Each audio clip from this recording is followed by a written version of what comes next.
never played Trackmania, it's basically Mario Kart time trials, but nothing else. Like only time trials, and then you have Trials, the motorcycle game medals given to you based on how good those times are. Most prestigious of these being the Author medal or the Trackmaster medal in these games. In Trials, it's the Platinum medal, but that's not given to you until I think Trials Evolution is where they started it. In the original like Trials HD, I don't think that's the original. The first console release, Trials HD, it just went to gold. You haven't played that series?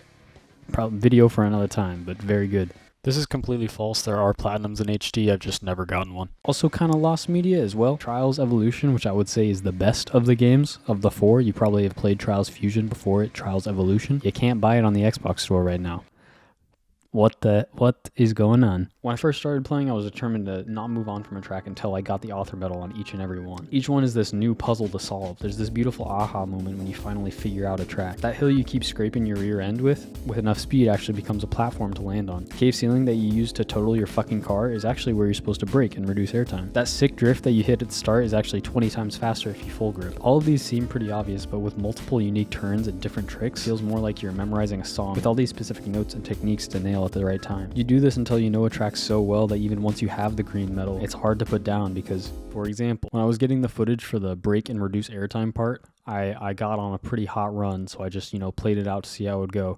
Ended up getting first in the state, but also I crashed the ending. So how fast would I have gone if I hadn't crashed? After about 10 minutes, I beat my record again and still crashed the ending. Then after a couple hours, figured out I could wallbang one of the turns at the start and then just full speed instead of drifting, and that would give me a little bit extra speed.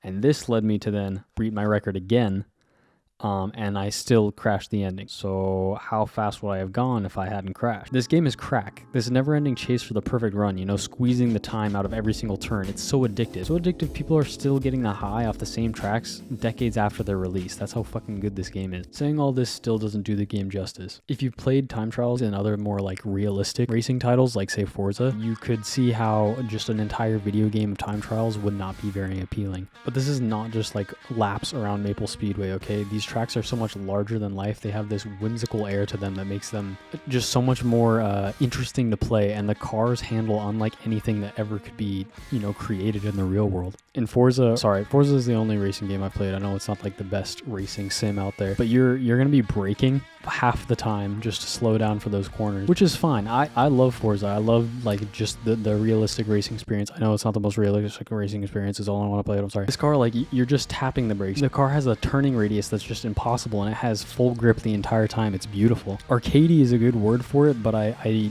don't want to use that because I guess in my mind, arcadey means simple and also easy, and this game is anything but easy. The skill ceiling in this game cannot be overstated. If you don't believe me, download the demo and try and get the Author on the first 5 tracks, and then after doing that, realize those are the 5 easiest tracks in the entire video game. If this game was just one track, it would be the most compelling racing game I've ever played, but there are over 200 different tracks to conquer, all with their own, their own puzzle to solve. Now, if you're looking at all the tracks, you're going to see that there's a large expanse here devoid of green. And that's because the middle ones are not fun to play. So in this game, there are 4 different racing styles, each with their own different car that you compete with. 2 of these cars embody that Trackmania experience that I just described to you. And 2 of them are a fucking gross caricature of what Trackmania should be. If you throw these 2 out of the game, I rate it the Isabella episode from season 1.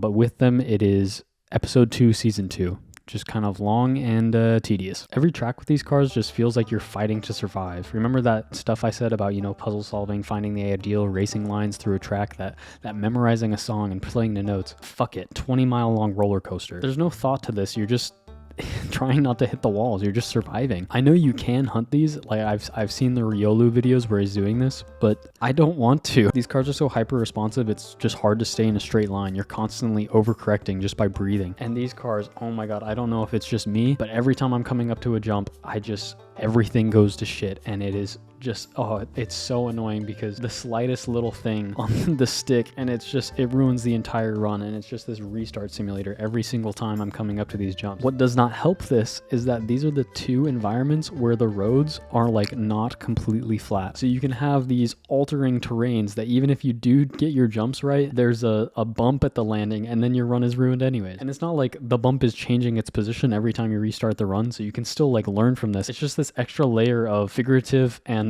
literal friction on the ground that makes it just that little bit much more less fun to play.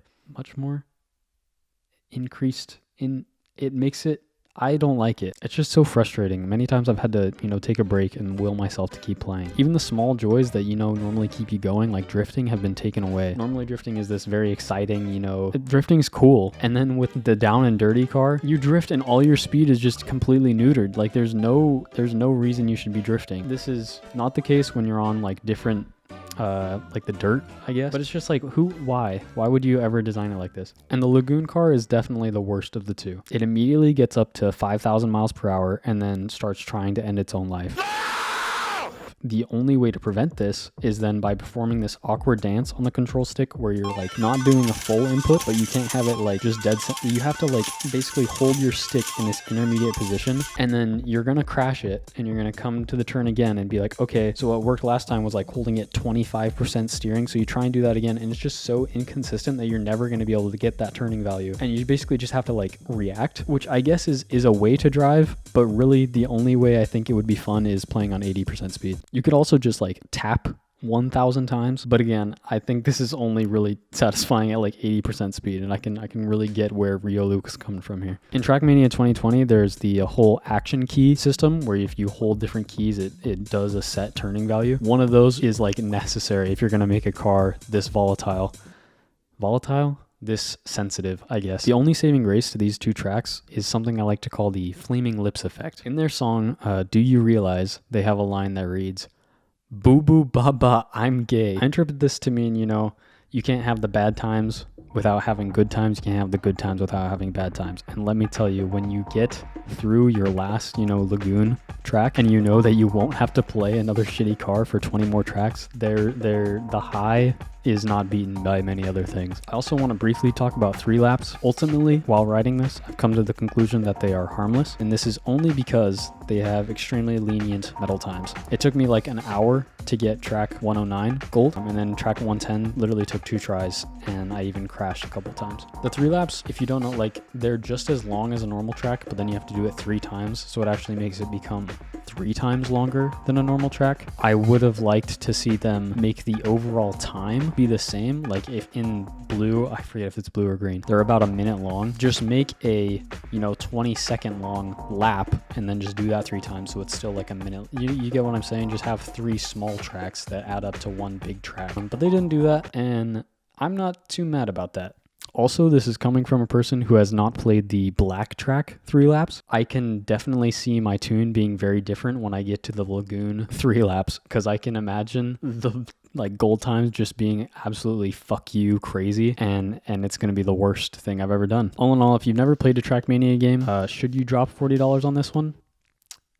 Try the demo. But when it goes on sale for $8, definitely hands down pick this thing up. If you're already into the Trackmania series, you gotta try Turbo, especially if you've already liked, Trackmania 2020. That game is so clinical and cold with its graphics that the warmth that this game brings, especially with the soundtracks, is worth trying the game. If you like online racing as well, don't play this game, it's dead. I would say the campaign though, if you want a good, just doctored, nice experience, the campaigns in this game, track layout wise and scenery wise, I think the strongest in any Trackmania game I played.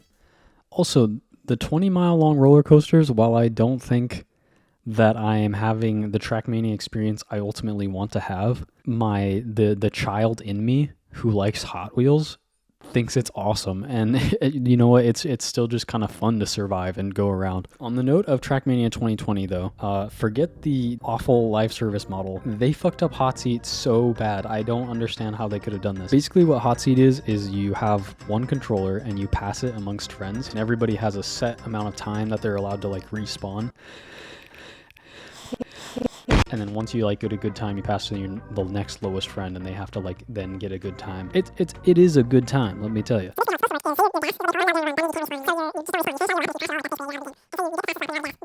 I think maybe in a competitive mode, I could see maybe gas. Yes, if you're out of gas, that is your most vital resource. But this is not a competitively played. It's not. You can't even play it online. This is a couch co-op game mode. So why not make it the funnest it can be? Also, a pro tip for playing Hotseat. To prove to you my Trackmania gamer prowess, in a campaign on 2020, I got all the author medals one time. If you don't know how hard that is, go try it. You won't be able to do it until for a while. On one track, I have a pretty good record by doing a cool zoop. If you don't know how hard that is, go try it. You won't be able to do it until for a while.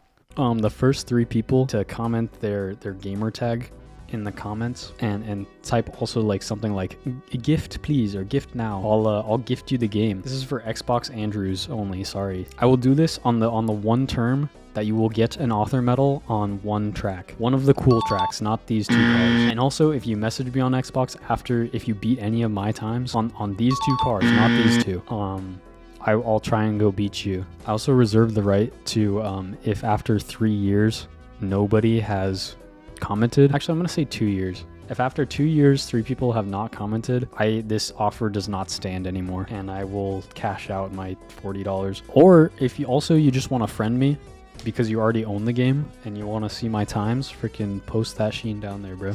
Also, after you type it, I'll like tell you that I got your gamer tag, so you can edit the message if you don't want your just like gamer tag to be floating out there forever.